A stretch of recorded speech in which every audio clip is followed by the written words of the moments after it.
నమస్తే అండి, నా పేరు నరేష్ కుమార్, శంకర్పల్లి సేవా ఫౌండేషన్ ప్రెసిడెంట్.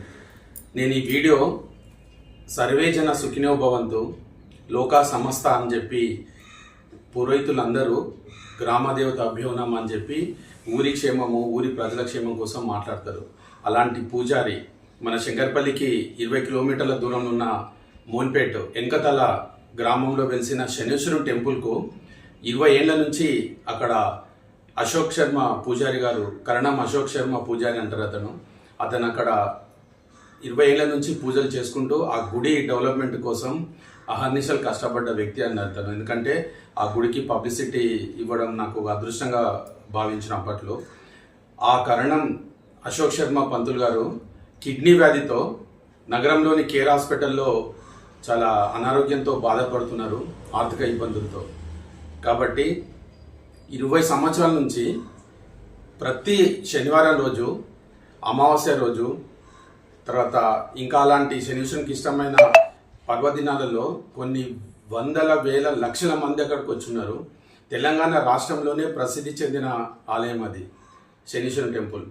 ఆ టెంపుల్కు అహర్నిశలు పనిచేసిన పంతులు గారు ఇప్పుడు హాస్పిటల్లో అనారోగ్యంతో కొట్టుమిట్టాడుతున్నారండి. ఈ వీడియో చూసిన వాళ్ళందరూ దయచేసి మన కోసం అని చెప్పి గుడికి వెళ్తాము, మనకు అష్ట ఐశ్వర్య ఆరోగ్యాలు రావాలని చెప్పి వాళ్ళు మంత్రోచ్చరణ చేసుకుంటూ మనల్ని ఆశీర్వదించారండి బ్రాహ్మణులు. కాబట్టి అతని కోసము అక్కడికి వచ్చిన ఎండిఓ, ఎంఆర్ఓ, ఎస్ఐలు, ఐపీఎస్, ఐఏఎస్లు, మంత్రులు, మినిస్టర్లు, ఎమ్మెల్యేలు, మంచి మంచి భక్తులు, స్వచ్ఛంద సంస్థ వాళ్ళు, ఇలా కొన్ని వేల మంది వచ్చినారు అక్కడికి ఈ 20 ఇయర్స్లో. కాబట్టి మన కోసం అని చెప్పి టెంపుల్స్ ఉంటాయి, అందులో పనిచేసే పూజారులకు కూడా చాలా కష్ట సుఖాలు ఉంటాయండి.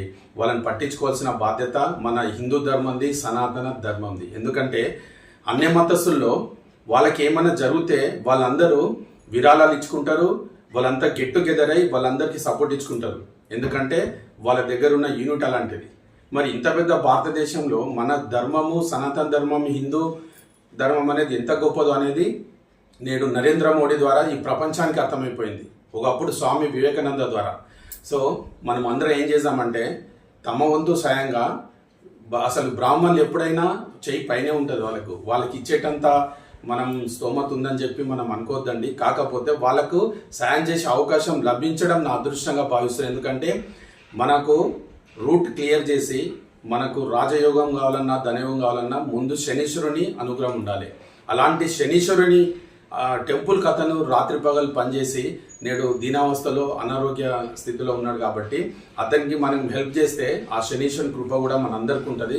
కాబట్టి ఆ టెంపుల్కి వచ్చిన భక్తులందరూ, అధికారులు, ఆఫీసర్లు, వన్స్ అగైన్ ఐ రిపీట్, టెంపుల్కి వచ్చిన విఐపీలు అందరూ కూడా బ్రాహ్మణునికి మంచి మనసుతోటి మనం గుడికి వెళ్తే స్నానం చేసుకొని చాలా పవిత్రంగా వెళ్ళి దేవుని మొక్కేసినాం అని ఒక ఫీల్ పొందుతాం ఆ కొద్ది క్షణాల్లో. సో అట్లనే అంత పెద్ద పరమాత్మునికి సేవ చేసిన అశోక్ శర్మ గారికి మనం సహకరించడం, సాయం చేయడం అంటే అది మన అదృష్టంగా భావించాలి. ఆ శనీశ్వరుని అనుగ్రహం కూడా మన వైపు ఉంది అని చెప్పి అనుకోవాలి ఈ వీడియో చూస్తున్న భక్తులందరండి.